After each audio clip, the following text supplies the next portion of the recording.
de infancia, el retribucionismo. ¿Qué es el retribucionismo? Esta idea que aparece en Deuteronomio, ¿no es cierto? Sencilla, muy sencilla. Cuando te portes bien, te va a ir bien. Cuando te portes mal, te va a ir mal, ¿no? Y decimos que es de infancia porque tiene esta cuestión de, bueno, algo muy sencillo, un esquemita re práctico, ¿no es cierto? Re fácil de aprender, re fácil de practicar en ciertas comunidades, pero no en otras, ¿no? En una sociedad muy compleja como después el propio Israel va a tener. Muy bien, por ahí estábamos. Y después, en busca de otra respuesta, los salmos de lamento. Y ustedes tienen, creo que en la hojita, la cantidad de salmos. Esos son algunos, por ahí los más significativos, que plantean este problema, ¿no es cierto? Cómo entender el sufrimiento humano en relación con la fe que tenemos en Dios. Miren el Salmo 13. ¿Hasta cuándo, Señor, me seguirás olvidando? ¿Hasta cuándo esconderás de mí tu rostro? El Dios que parece no estar escuchando, no estar atento. ¿Dónde está Dios? ¿Hasta cuándo he de estar angustiado y de sufrir cada día en mi corazón? ¿Hasta cuándo el enemigo me seguirá dominando? Salmo 13. El clamor del creyente angustiado. Dios mío, ¿por qué me has abandonado? La frase famosa del Salmo 22. ¿Por qué me has abandonado? Que resuena de una manera más dramática todavía en labios de Jesús, ¿no? El Salmo 88, uno de los salmos de lamento más tremendo que tenemos, ¿no? Miren, aparentemente está a punto de morir el salmista, está enfermo, pero además perseguido por enemigos y demás. Entonces él dice esto: ¿pueden anunciar tu amor inagotable los que están en la tumba? ¿Pueden proclamar tu fidelidad en el lugar de destrucción? ¿Puede la oscuridad hablar de tus obras maravillosas? ¿Puede alguien en la tierra del olvido contar de tu justicia? O sea, no me dejes morir así, además, Señor. No, eso es lo que está diciendo el salmista. Oh, Señor, a ti clamo, seguiré rogando día tras día. Este es alguien que puede llegar, es candidato a una crisis espiritual, ¿no? ¿Por qué? Porque se la va a aguantar y va a clamar a Dios y lo va a buscar a Dios y va a preguntar, y yo voy a estar acá. Habacuc dice algo muy lindo: yo me voy a quedar acá hasta que vos me des una respuesta. No me voy a ir de acá. Oh Señor, ¿por qué me rechazas? ¿Por qué escondes tu rostro de mí? Qué lindo salmo. Bueno, el Salmo 73 que ya lo leímos. Y antes de meternos en Job, quizás hay alguna pregunta o un pensamiento que surgió en este ratito que estuvimos hablando, así medio a borbotones, medio rápido, pero quizás ya hay alguna, de lo que vimos, ¿no es cierto? De lo que pensamos hasta acá. Yo sé que tiré un montón de cosas, por ahí mucha información, pero por ahí surgió algo así: uy, me quedé pensando esto. Hay un versículo que siempre me llamó la atención y hasta el día de hoy es como que todavía no puedo llegar a comprender, en Eclesiastés 1:19, que habla sobre el sufrimiento y el conocimiento. Si usted tendrá más o menos un concepto que pueda tener relación con esto. En el sentido, es el versículo que dice que el que aumenta el conocimiento aumenta el sufrimiento. Y sí, pero aparte es una verdad bíblica y una verdad de comprobación cotidiana. Los que más saben son los que más sufren. Y te voy a poner un ejemplo elemental, básico. Cuando en la generación de mi padre, y ni hablar de la generación de mi abuelo, vamos a poner la generación de mi abuelo, Italia, la montaña, una aldea así chiquitita. ¿De qué se enteraba mi abuelo? De lo que pasaba en la aldea. Se murió doña Tota, se enfermó el perro de don Juan. Ahora, alguien inclusive que vive en esa aldea sabe que los norteamericanos están bombardeando Irak, sabe que una pandilla masacró a un niño en Colombia. O sea, en la medida que aumenta tu conocimiento, va a aumentar tu sufrimiento. Y te digo más, y esto hasta en el ministerio, en el pastorado, en todo, cuando aumentamos el conocimiento, esto es para que todos salgan corriendo, mañana no viene nadie. Esto fue todo por hoy, digamos. No, porque cuando uno aumenta inclusive el conocimiento bíblico y demás, no es que va a sufrir menos, va a tener más cosas para manejar. Una cosa para considerar. No, es así. La relación conocimiento-sufrimiento es, cuando más aumenta el conocimiento, más aumenta el sufrimiento. Sos más consciente de más cosas. Te puedes hacer menos el gil. Job. ¿Para qué se escribió el libro de Job? El libro de Job se escribió para discutir este problema que había sido enseñado por la teología tradicional. ¿Por qué? Y acá quiero volver y volver porque esto no lo entendemos en una sentada, lo entendemos en varias sentadas. No está mal, está en el Deuteronomio, no está mal. Pero viste cuando, y los religiosos, los creyentes, los evangélicos, poner el nombre que quieras, tenemos esta tendencia, agarramos algo, lo absolutizamos. Lo hacemos absoluto. Y como lo hacemos absoluto, después todo lo medimos con esa regla. Vamos acá, la agarro a Alicia, lo agarro a Rubén, lo medimos con la misma regla. Entonces, el libro de Job, ¿para qué se escribe? Se escribe para poner en crisis esto, para ver si podemos romper ese corsé para entender la realidad y podemos crecer espiritualmente y podemos crecer en el conocimiento de Dios y podemos crecer en madurez. Para aprender hay que desaprender. O sea, los que no quieren desaprender nunca aprenden nada más, porque no van a dejar lo que ya saben. ¿Está bien? Nos pasa mucho en la iglesia, o pasa en nuestra iglesia que está llena de pecadores y no santos como veo acá. Pero digamos, nos pasa esto, de que, no, yo ya sé todo, ¿cierto? El secretario privado de Dios. No, o sea, estoy aprendiendo y voy a tener que aprender mucho más, no sé nada, soy una bestia. Diría el salmista, el Salmo 73, soy una bestia, manejo 2 ideas, bueno, vamos a ver si podemos crecer más. A veces para crecer y para que rompamos un mito o rompamos un dogma demasiado estructurado, hay que pegarle un patadón al dogma. Pongo un ejemplo, Jesús, su discusión con los fariseos, a ver muchachos, no están entendiendo, le dice Jesús a los fariseos, ese versículo no está en la Biblia. No. Pero es lo que dice Jesús todo el tiempo. A ver, no estarían entendiendo quién es Dios. Ustedes no están entendiendo la Biblia. Y los fariseos decían, nosotros no estamos entendiendo la Biblia. Nosotros somos la iglesia bautista, discúlpame. No. Nosotros somos la iglesia de tal cosa. Discúlpame, nosotros somos expertos en esto, ¿no? Los fariseos. Y Jesús dice, no, a ver, ustedes no entienden quién es Dios, no lo conocen a Dios. Y hasta que no tiren lo que no sirve, no van a conocerlo. Algo parecido hace el libro de Job. ¿Con qué? Con esto y con esto. Y dice, a ver, ¿cómo salimos de ahí?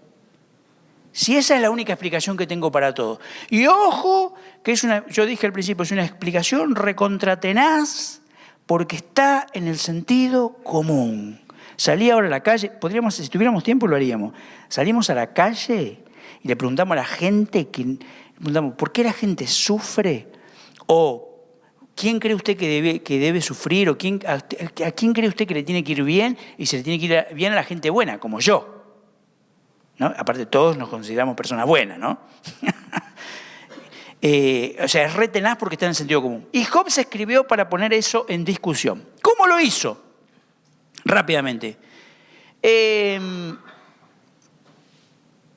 Miren, este es el Job 3. Es interesante porque el libro de Job, me gusta poner este ejemplo con el libro de Job, ¿no? El libro de Job es como una selva, ¿cierto? ¿Viste la selva? La selva de Misiones, por ejemplo. Te dan un machete, no hay camino y dicen, bueno, tenés que entrar a la selva. No sé, porque hay bananas y podés comer bananas. Bueno, entonces agarrás el machete, empezás a cortar. Al ratito te cansás, entraste 10 metros, 5 metros, decís, bueno, conocí la selva misionera. Nunca llegás a donde hay que llegar. ¿Por qué? Porque te cansás y no seguís para adentro del libro. Con Job pasa lo mismo. Todos hemos leído el libro de Job hasta el capítulo 2. Que es los 10 metros. Encontramos un cacho de banana, nos comimos una banana y volvimos, digamos, ¿no es cierto? ¿Y por qué? Porque ahí aparte encontramos un lindo cacho de banana. ¿Por qué? Porque el tipo sufrió, Pero el tipo dijo, como buen evangélico, dijo, no, el Señor quitó, el Señor dio, sea el Señor bendito, ¿no? ¿Cuántas veces ponemos cara de capítulo 2, no? Decimos, no, bueno, no, pero el Señor sabe. Esa es una frase nuestra, ¿no? Yo no sé nada, soy una pepa, pero el Señor sabe, ¿no? Y cuando la señora le dice, no, mirá, ¿por qué? Ya está, se acabó, hermano, listo, se acabó. Y él dice, mujer necia, ¿no? Vamos a recibir de Dios el bien y el mal no lo recibiremos, ¿no? Entonces uno dice, che, qué bárbaro este tipo, ojalá lo tuviéramos en la iglesia. Mirá lo que es el capítulo 3, porque nunca llegamos al 3. ¿Por qué deja Dios ver la luz al que sufre? ¿Por qué le da vida al que está lleno de amargura, al que espera la muerte y no llega? Aunque la busque más que un tesoro escondido. La alegría de ese hombre llega cuando por fin baja a la tumba. Dios lo hace caminar a ciegas, le cierra el paso por todos lados. Los gemidos son mi alimento, mi bebida, las quejas de dolor. Todo lo que yo temía, lo que más miedo me causaba ha caído sobre mí. No tengo descanso ni sosiego, no encuentro paz, sino inquietud.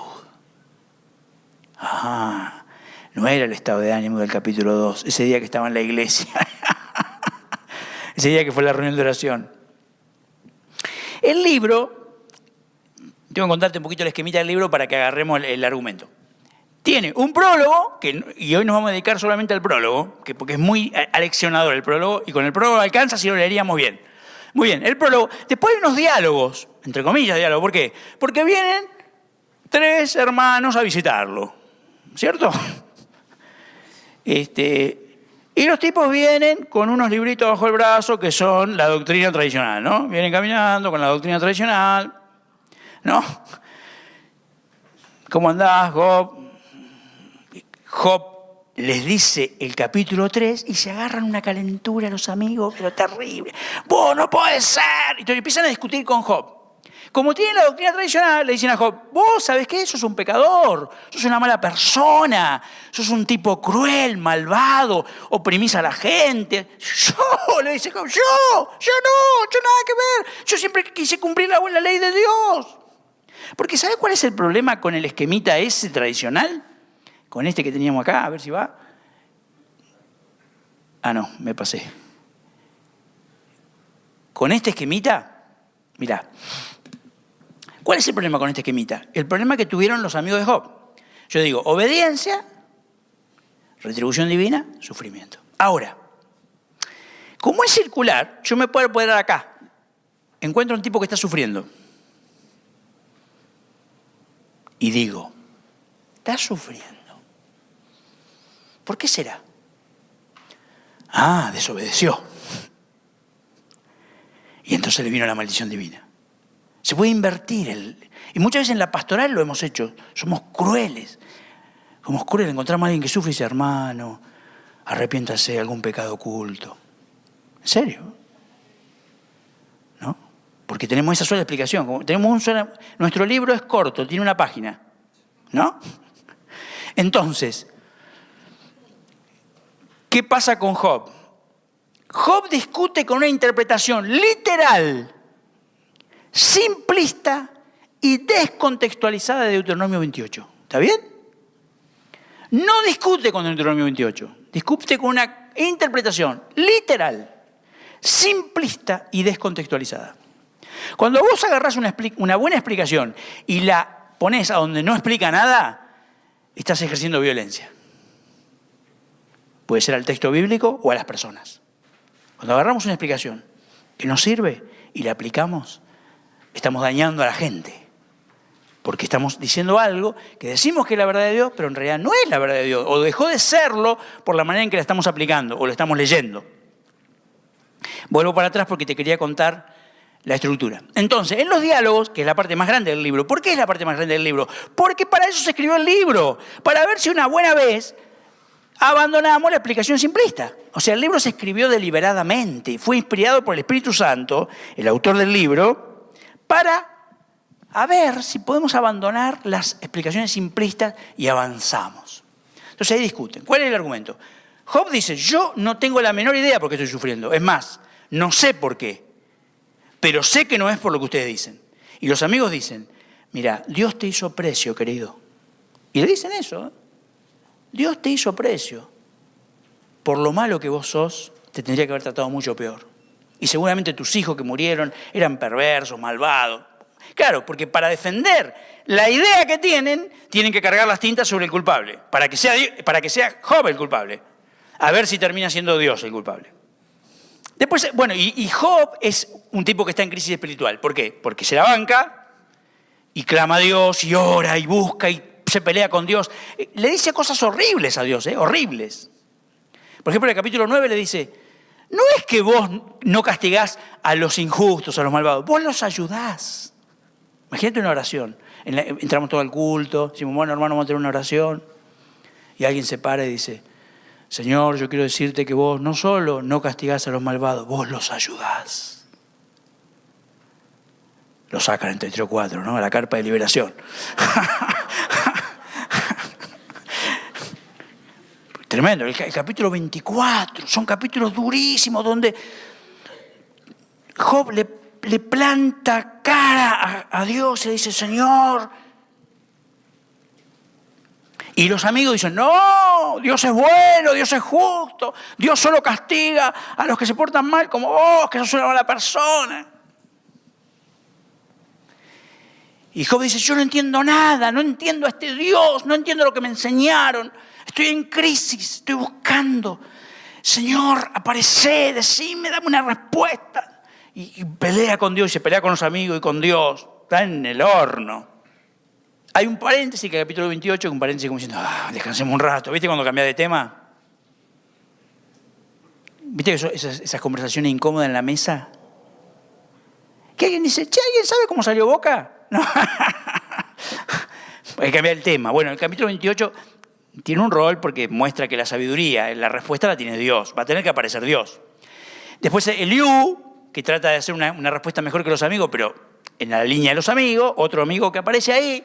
Y Job hace un discurso final donde se despacha otra vez, defiende su integridad, su justicia, clama que Dios aparezca y como tendría que ser, porque tiene que ser así, Dios aparece y en 2 largos discursos le da una respuesta a Job que es apasionante, la respuesta de Dios, que no la vamos a poder tomar. Pero los invito, si ustedes me quieren seguir al libro de Job, rápidamente vamos a mirar 2 o 3 ideas del prólogo, de la primera parte del libro, porque nos van a ayudar a cerrar las ideas de hoy. ¿A dónde nos deja el Antiguo Testamento como pregunta? De paso, por si alguien, con esto de que Job le dice cosas muy duras a Dios y los amigos lo súper defienden a Dios, lo defienden, entre comillas, es muy interesante lo que pasa en el capítulo 42. Esto después vamos al prólogo, pero mirá, cuando termina todo, cuando está terminando la película, Job se arrepiente,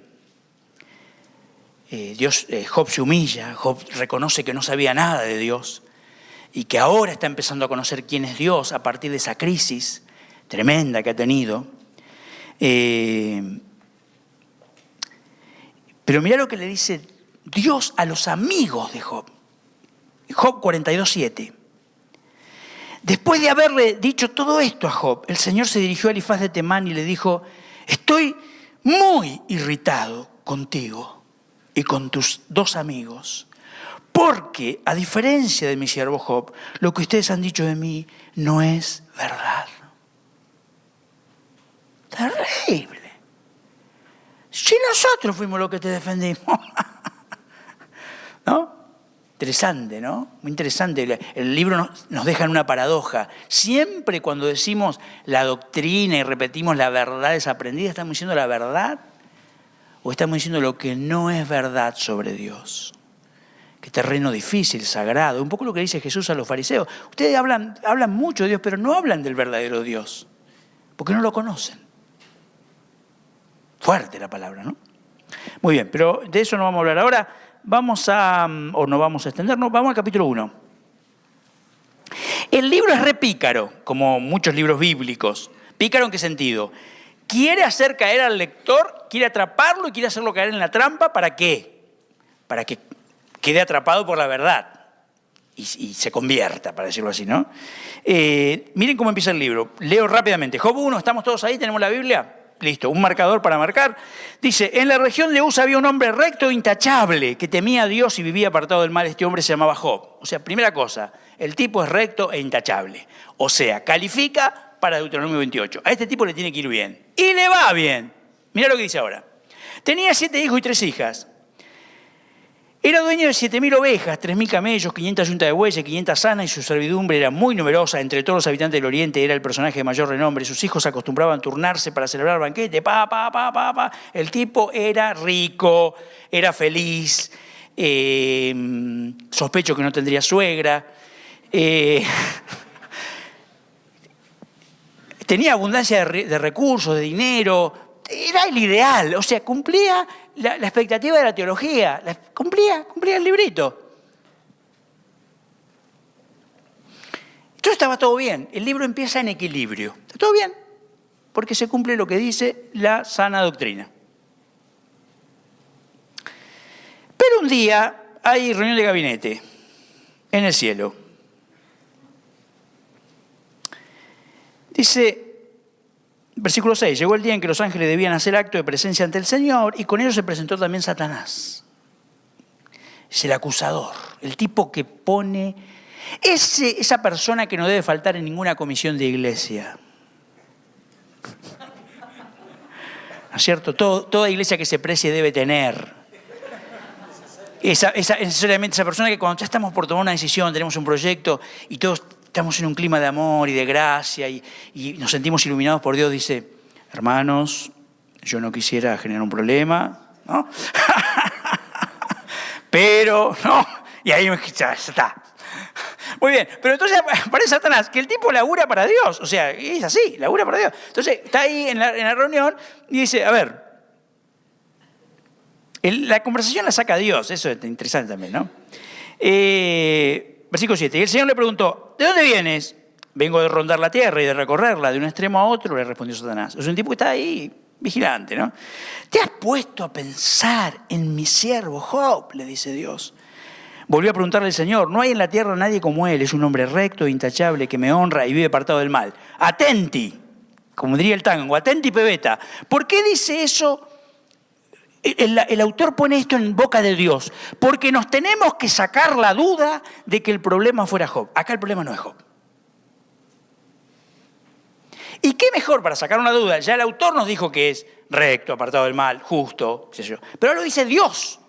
Dios dice, Job es un tipo intachable, no hay otro como él en la tierra. Porque siempre queremos encontrar la vueltita a ver si reaparece la retribución, ¿no? ¿Cuál fue el error de Job? No, Dios dice no, el tipo es recto, intachable. ¿Te diste cuenta? Imagínate si ahora hay una conversación así en el cielo y nos ponen a nosotros ejemplo.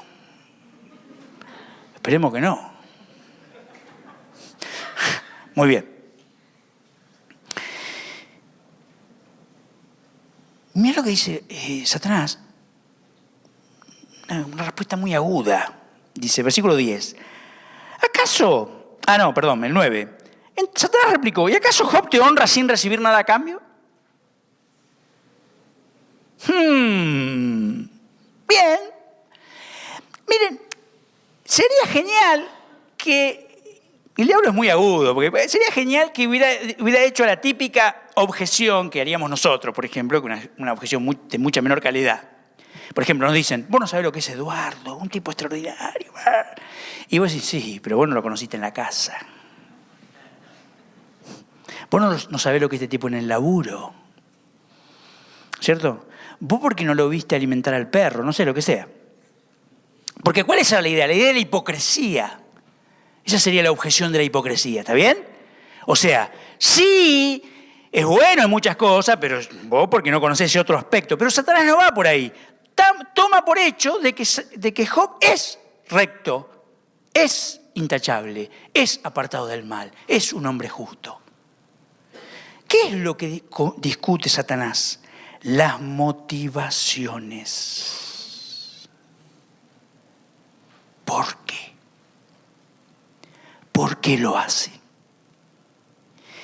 Y ahí nos mete el cuchillo a fondo. ¿Por qué?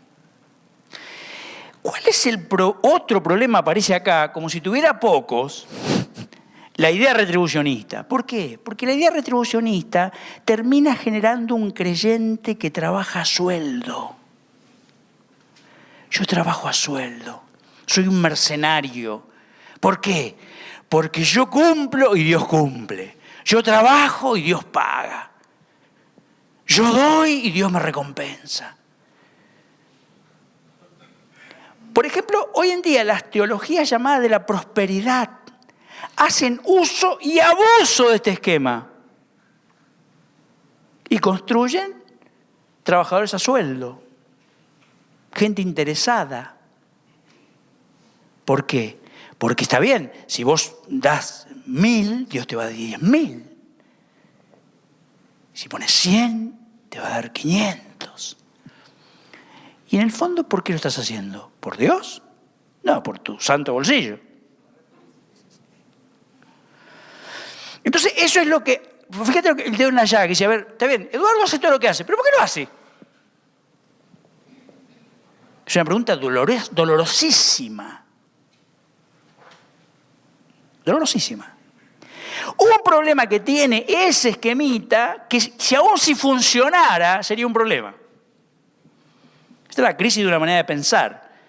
¿Por qué sería un problema? Porque generaría una fe interesada. Lo que le está diciendo acá Satán a Dios, este tipo es un interesado, este tipo es un fresco, este tipo te está viviendo. No te ama vos, ¿qué te va a amar? Ama las cosas que vos le das. Te ama que vos lo bendigas, no te ama a vos. Se casó con vos por tu fortuna, que nunca le pudo haber pasado a mi esposa, por ejemplo. Yo estoy tranquilísimo ahí. Duermo sin frazada.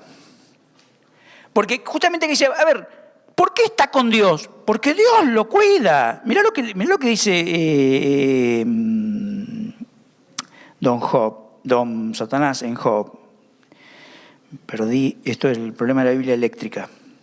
De tal modo que has bendecido la obra de sus manos, que su rebaño de ganado llenan toda la tierra. Pero extiende la mano y quita todo lo que posee, a ver si no te maldice en tu propia cara. Rompamos ese esquemita. Animate, Dios, a romperlo. A ver si te queda alguien. Es fuerte. ¿Recuerden cuando vienen los discípulos y dicen, no, Jesús, dejá de predicar de la prueba, dejá de predicar esto? Se están yendo todos. ¿Se acuerdan cuando primero lo empezaron a seguir a Jesús por la multiplicación de los panes? Y en un momento Jesús se empieza a poner serio y dice, no, miren que la semilla que no cae al piso y muere, y el que no come mi carne. Y entonces la gente dijo, no, este está loco. Y se empezó a ir. ¿Y se acuerdan lo que le dijo Jesús a sus discípulos? ¿Quieren irse ustedes también? Esa es la puerta. Pregunta profunda de la fe. ¿Por qué estás con Dios? ¿Por qué lo obedeces? ¿Por qué lo amás? ¿Por qué lo servís? ¿Por qué haces lo que haces? Una pregunta útil, necesaria. Miren, a ver, ¿estamos con Dios porque lo amamos? ¿O estamos por Dios porque nos queda cómodo, porque nos sirve, porque nos es útil? Pregunta tremenda. Si ¿se dan cuenta de una cosa? Acá podemos recuperar algo que habíamos dicho. Si nosotros no pasamos esa rompiente de la ola y nos alejamos de esa mirada simplista, ¿se acuerdan que dijimos literal? ¿No? No, ya me fui. Que dijimos simplista, literal y descontextualizada, si no rompemos la ola y pasamos para el otro lado, vamos a quedar siempre en una infancia espiritual. Porque la infancia espiritual es papá y mamá, se levantan, preparan el desayuno, ¿no es cierto? El mundo es sencillo, es fácil, todo funciona, y después hay que crecer. Y crecer es entrar en crisis. ¿no es cierto? Entrar en crisis. Y la crisis espiritual es sana. Y acá hay una crisis. Y entonces dice, a ver, vamos a probar. Una cosa para que hoy no duerman. ¿Quieren dormir hoy? Bueno. Y nos vamos. Dice Satanás, mirá, este tipo es así, yo probaría, dice Satanás. Y Dios dice, vamos a probar. Me gustó la idea, che. Vamos a probar. Sácale todo lo que tiene. Job pierde todo lo que tiene, ¿cierto? Pierde los hijos, pierde todas sus propiedades. Y Job, lejos de maldecir a Dios como esperaba el diablo, lejos de maldecir a Dios, estamos en presencia de un hombre justo. Dios está seguro que es justo. Dios está seguro que es íntegro. Dios está seguro que no es como dice Satanás. ¿Está bien? Fíjate, dice, versículo 21 del capítulo 1. Entonces dijo, desnudo salí del vientre de mi madre y desnudo te he de partir. El Señor ha dado, el Señor ha quitado. Bendito sea el nombre del Señor. Seguramente lo dijo llorando, ¿no es cierto? Pero bendijo el nombre de Dios. A pesar de todo esto, Job no pecó ni le echó la culpa a Dios. Tremendo. Segunda reunión de gabinete, capítulo 2. La cosa se pone espesa. Vuelven todos, vuelve la conversación. Versículo 2 del capítulo 2 y versículo 3. 3, leo 3. ¿Te has puesto a pensar en mi siervo Job? La misma conversación. Volvió a preguntar al Señor. Yo creo que Satanás no quería hablar de Job, ¿no? Esta segunda vez. No hay en la tierra nadie como él. Es un hombre recto e intachable que me honra y vive apartado del mal. Ahora fíjense lo que dice Dios, porque hay cosas para agregar. No estamos como en el capítulo 1. Ya se lo puso a prueba. El tipo se la bancó. Entonces Dios agrega elogios. Y aunque tú me incitaste contra él para arruinarlo sin motivo, todavía mantiene firme su integridad. Hace como 7 años, 8 años, leyendo este versículo, leí sin motivo, sin causa, dice Reina Valera. Yo digo, no puede decir eso. Esto acá se le erraron los traductores. Me fui al hebreo, me quemé las pestañas. Digo, no puede ser. Sí. ¿Sabe lo que dice Dios acá? Yo lo arruiné sin causa. ¿Por qué sin causa? Por esto, ¿no? No lo arruiné por eso, ¿eh? Lo arruiné sin motivo. ¿Vieron que a los evangélicos nos gusta decir esta frase? Queda tranquilo, hermana, Dios siempre tiene una razón. Dios siempre tiene una causa, Dios sabe. Y acá le dice a Satanás, la verdad es que lo arruinamos sin ninguna razón. Obviamente que hay una razón y hay que estudiar el libro muy profundamente y todo eso, pero lo que está diciendo acá el autor es esto, claro, esa razón no está, esa razón no rige. Job no está sufriendo porque es una mala persona. Entonces queda abierta la pregunta. Satanás no se conforma. Y mira, claro, Satanás ya está nervioso. Y eso se ve en la pregunta, en el versículo 4. Porque así a borbotones dice Satanás, una cosa por otra. Una cosa por otra. Replicó Satanás. Con tal de salvar la vida, el hombre da todo lo que tiene. Pero extiende la mano y hiérelo, a ver si no te maldice en tu propia cara. O sea, Satanás ya arrinconado aumenta la apuesta. Le sacamos todo, saquémosle la salud. Y Job termina en el basurero de la ciudad. Ahí iban los leprosos, sin familia, sin nada de lo que tenía. Se rascaba, dice, con un pedazo de cerámica. Está sentado. Job va a sostener la pregunta. Señor, yo quiero que vos me des una respuesta. Y yo voy a estar acá hasta que me la des. Tremendo. Y dice, Versículo 10, Job le respondió: mujer, hablas como una necia. Si de Dios sabemos recibir lo bueno, ¿no sabremos también recibir lo malo? A pesar de todo esto, Job no pecó ni de palabra. Después vamos a ver que no es que pecó, pero fue honesto con Dios. Y dijo: Señor, yo no entiendo lo que me pasa. Y no entiendo por qué actúas así conmigo, por qué sufro. ¿Cuál es el sentido del sufrimiento? No lo entiendo, Señor. Ya no es ese. Ya no lo puedo explicar así. ¿Y ahora? ¿Cómo lo vamos a explicar?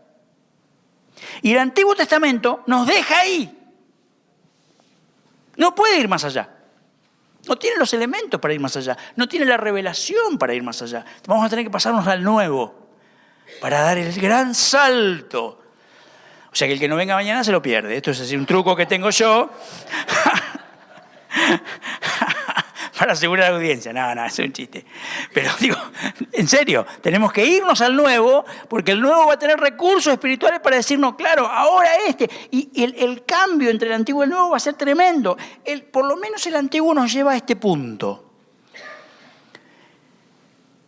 El pecado no es la principal explicación del sufrimiento.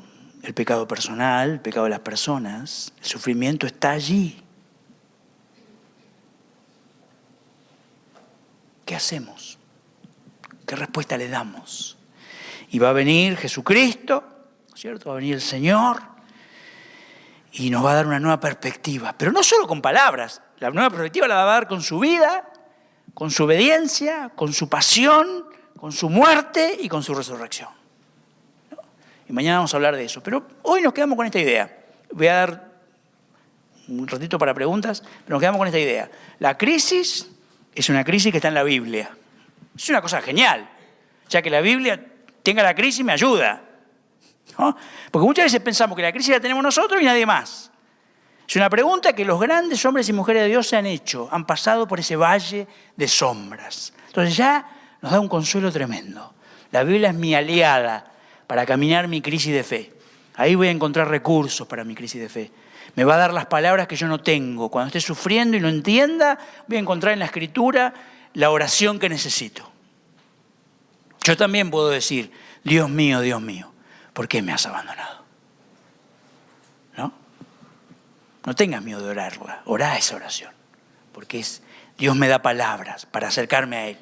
Después sé que si estoy en crisis es porque voy a crecer y Dios me va a dar revelación, me va a dar miradas, visiones sobre su persona que no pude haber tenido nunca si no pasaba por ese valle. ¿No? Este Dios fiel me acompaña, ¿no es cierto? En medio del dolor, del sufrimiento está ahí. Una convicción que tiene Job es que Dios está. Una convicción que tienen los salmistas es que Dios está. Vale la pena quedarse a esperar. Vale la pena luchar. Vale la pena clamar en oración. Vale la pena esperar a este Dios porque este Dios no falla. ¿No? Está bueno. Ahora, todavía nos falta. Bueno, tenemos que buscar más. ¿No? Tenemos que buscar más. Muy bien. Y una cosa muy importante, y lo de Job creo que es muy importante, la pregunta ¿de qué está hecha nuestra fe? ¿De qué está hecha nuestra fe? ¿Está hecha de bendiciones? ¿Está hecha de cosas que Dios nos ha dado? ¿O está hecha de un vínculo fuerte con Él, con la persona de Dios? No las bendiciones de Dios, sino el Dios de las bendiciones. La persona de Dios. Hoy la predicación está llena de promesas de bendición. Y la gente termina buscando las bendiciones que puede dar Dios, pero no busca al Dios que da las bendiciones. El mayor regalo que nos puede dar Dios en esta vida, el mayor bien que nos puede dar, el mayor don que nos puede dar en esta vida es que lo conozcamos a Él. Si Dios me hace multimillonario, hace que por una cosa rara Bill Gates me regale todo lo que tiene, ¿no es cierto? Si me hace que lo saquen a Francisco y me pongan a mí de papa, no sé, lo que a ustedes se le ocurra, y no lo conozco a él, no tengo nada. Pero si estoy abajo de un puente, con un perro que me quedó, y una lata de conserva, y lo conozco a Dios, lo tengo todo. Una gran santa dijo, nada te turbe, nada te espante, todo se pasa. Quien a Dios tiene, nada le falta. Así es. Entonces, esa es una gran verdad que aún los hombres y mujeres en crisis del Antiguo Testamento nos transmiten. Lo más importante es conocer a ese Dios, al Dios de la vida. Lo demás es escenografía. No, lo demás es adorno. Lo más importante es conocer al Dios de la vida. Muy bien. Tomamos 2 o 3 comentarios o preguntas y nos vamos a dormir. A ver, mirá qué cosa interesante. No nos podemos meter, ojalá elegimos con Patti en el intercambio no estudiar el libro de Job a fondo, que era una alternativa, sino trabajar más el tema del sufrimiento del cristianismo en general. Pero te digo una cosa, ¿viste cuando hay 2 personas inteligentes? ¿Está bien? 2 personas inteligentes, pero uno es mucho más inteligente que el otro. A veces parece que el que se está llegando a la conclusión que quiere el menos inteligente, ¿me seguís? Pero en realidad estamos llegando a la conclusión que quiere el más inteligente. La pregunta acá es, ¿quién está manejando la información? ¿Quién está manejando la comunicación? ¿Quién está manejando la charla? ¿Está sucediendo lo que quiere Satanás o en realidad está sucediendo lo que quiere Dios? Muy bien, por eso, la pregunta sería, ¿quién está usando a quién?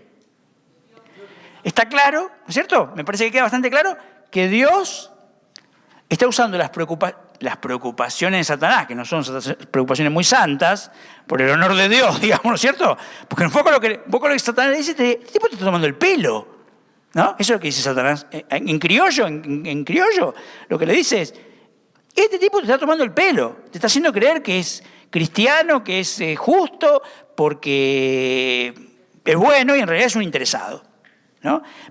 Pero lo que, en realidad, esas preocupaciones raras de Satanás, para alguien que no está muy preocupado por el honor de Dios, en realidad están siendo manejadas por este Dios que quiere mostrar algo. Dios quiere revelar algo y usa todo ese proceso. Hay que pensarlo así, ¿cierto? Me parece que es la manera adecuada de pensarlo. Bien. La pregunta del salmista, ¿hasta cuándo, Señor? ¿Hasta cuándo? Sí, tremendo. Sí. Pero vos fíjate una cosa. ¿Viste cuando estás aprendiendo a caminar? Que usamos esas cosas horribles que le ponemos a los chicos, todo que lo rodean así, tienen rueditas. Andador, ¿no es cierto? Imagínate que ahora hubiéramos venido todos acá hoy con andadores. Imagínenselo por un momento. Re incómodo, ¿no? Claro, estaríamos más separados. La vida espiritual es así. O sea, hay épocas que necesitas andador. Bueno, te vamos a poner andador. C.S. Lewis, un gran autor cristiano, dice que a él le llamaba la atención que cuando los cristianos son nuevitos en la fe, Dios suele contestar la mayoría de las oraciones por sí. ¿Por qué? Porque lo necesitas, chamigo. Pero llega un momento que Dios dice, pará, Eduardo tiene que crecer un poquito. Entonces vamos a empezar a tirarle unos no. No. No. No. No. No.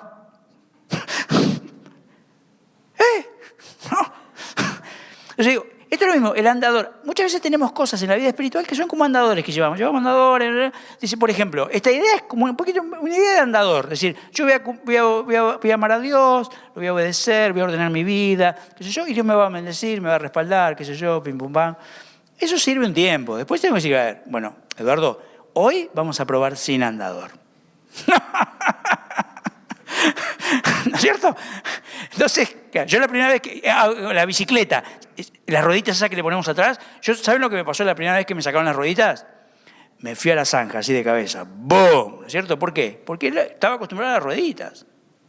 Y esta idea de decir, bueno, Dios siempre me va a bendecir, siempre va a proveer, qué sé yo. Y sí, pero necesitamos que crezcas un poco. ¿Y cómo se crece? Con pruebas. no me voy a meter, el Nuevo Testamento mañana, ¿no? Tened por sumo gozo, la razón más alta de alegría, no que te sacaste el 15, ¿no? La razón más alta de alegría que ustedes tienen que tener, tened por sumo gozo el hallarse en diversas pruebas. Mirá lo que dice Santiago, está loco, está totalmente loco. O sea, tengan por sumo gozo la alegría más grande, no que ganó Boca, no que ganó River, no sé cuál es acá el club más amado, sino la razón más alta de gozo y alegría es que estén en diversas pruebas, porque la prueba produce paciencia, y tenga la paciencia su obra completa para que seáis perfectos y cabales. Te voy a sacar el andador. Y pensémoslo como padre, esta imagen del andador. Te mostré a mis hijos, imagínate que yo nunca les hubiera enseñado a caminar, no, les saco el andador, por ahí se caen. Entonces mi hijo que va a la UBA ahora a estudiar, iría a la UBA en andador. ¿Tu papá nunca te dijo que podés caminar sin el andador? No. Eso es un mal padre, pésimo padre. Entonces en un momento Dios dice, te voy a sacar el andador y salís a caminar. Y una cosa más de comprender. ¿Cuento esto? ¿Tengo tiempo de contar esto o ya me quieren tirar con la silla?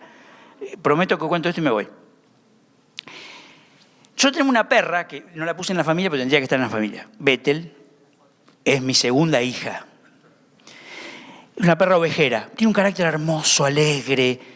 Siempre está contento, mueve la cola, grita, ladra, quiere estar en relación con vos, qué sé yo, pim, pum, pum. Una vez le agarra algo tremendo, que es que le agarra una otitis. Se le infecta la oreja. Y ella caminaba así y le dolía. Entonces me dice, Lizzy, tenemos que hacer algo con esta perra. No. Digo porque los hombres a veces no nos ocupamos de ciertas cosas nada más. Entonces, vamos a llevarla ¿qué hacemos? Somos buenos dueños de perro. Vamos a llevarla al veterinario.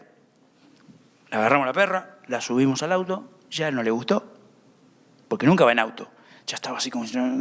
Bajamos a un lugar, en un lugar horrible, todo azulejado, un señor con un mameluco se acercó, ¿no es cierto? Con un guardapolvo, sí, no un mameluco. Se acercó, le puso un bozal de esos que te apretan que no podés abrir la boca, porque claro, es una perra grande. Entonces tipo ya estaba aterrorizada. Me miraba a mí como diciendo, vos estás loco, ¿qué te pasa? ¿No? Vino este hombre, la agarró, metió el dedo, ¿dónde? En el oído que le dolía. Para sacar toda la pus que tenía ahí, y la perra bramaba de dolor. Después agarró una hipodérmica. ¡Pum! ¡Ah! ¿No es cierto? Cuando terminó todo eso, dijo, nosotros estábamos blancos. Nos miró el veterinario. ¿Sabes lo que dijo? Esto hay que hacerlo todos los días. Sí. Bueno, pero mi perra es una perra muy creyente. Entonces ella volvió a casa haciendo esta reflexión. Eduardo me ama, esto es para mi bien, ¿cierto? En realidad yo estaba gravemente enferma, si no me hubieran llevado me hubiera agarrado una infección, peor, quizá hubiera muerto y hubiera sufrido más. ¿Les parece que mi perra volvió a casa haciendo eso? No. ¿Sabes lo que dice C.S. Lewis? Hoy cito 2 veces a C.S. Lewis. C.S. Lewis dijo... Cuando pasa eso con un animal, el animal está muy cerca mío. La distancia que hay entre el perro y yo es una distancia relativamente pequeña. Pero el perro no puede entender que es por su bien. ¿Está bien? ¿Tiene alguna posibilidad mínima de entender que lo hicimos por su bien? Hasta el día de hoy no lo comprende. Yo veo que tiene un poco de rencor. Pero... ¿qué posibilidades hay que yo, una criatura finita, entienda que el sufrimiento que paso es para un bien superior que Dios ha pensado para mí? Y que Dios me ama verdaderamente, y como me ama, y no le da lo mismo la persona que soy porque me ama. Y dice C.S. Lewis, a las personas que amamos, las amamos en serio. Y no nos da lo mismo lo que les pasa. Entonces, ¿qué posibilidades hay que yo entienda, como criatura finita, que las cosas dolorosas que me pasan, a veces trágicas, están ordenadas a un bien superior? ¿Posibilidad de entender? Ninguna. Es más fácil que mi perra me entienda que yo lo entienda a Dios. Interesante, ¿no? ¿Oramos y nos vamos? ¿O alguien quiere hacer una pregunta más? ¿O un comentario más? Así lo hacemos más interactivo. Vamos a orar a Dios y le damos gracias por este tiempo que hemos tenido y la oportunidad de buscar en su palabra, de hacernos preguntas de las cosas difíciles que tramitamos en esta vida. Oremos. Amado Dios y Padre, te damos gracias. Sabemos, Señor, que cuando nos preguntamos estas cosas, estamos pisando terreno sagrado, Señor. Pero nos las tenemos que preguntar, Señor, porque nos duele lo que nos duele, Padre. Nos duele nuestro propio dolor y también nos duele el dolor a nuestro alrededor, las personas que sufren, las personas a las que acompañamos, Señor, a veces en dolores que no sabemos qué hacer, Señor. Padre, gracias, porque podemos tener una fe robusta, una fe inquebrantable, en que tú eres nuestro Dios. Tú eres nuestro Padre, Padre amoroso, lleno de gracia, de misericordia, de verdad. Padre, ayúdanos a crecer. Nos damos cuenta, Señor, que la vida nos desafía y tú mismo nos desafías a crecer, a subir más alto, Señor, a buscar más profundo, a aquilatar más densamente nuestra fe, Señor. Tú dices en tu palabra que nuestra fe es mucho más preciosa que el oro, pero que como el oro tiene que ser probada en el fuego, para que luego sea aprobada, Señor, y tenga aquel fruto que tú has propuesto para nuestras vidas, que es la vida eterna. Te alabamos, Señor, por lo que hemos podido pensar, por lo que vamos a estar pensando estos días. Señor, envía tu Espíritu sobre nuestras vidas, Señor, que Él nos ministre en estos días. Necesitamos mucho de tu Espíritu, Señor, que tu Espíritu nos ministre. Hable a nuestros corazones, aclare nuestra mente, Señor, nos guíe a toda verdad. Auxílianos, Señor, auxílianos. Te lo pedimos en el nombre de Jesús. Bendito sea tu nombre, Señor. Amén, amén, amén.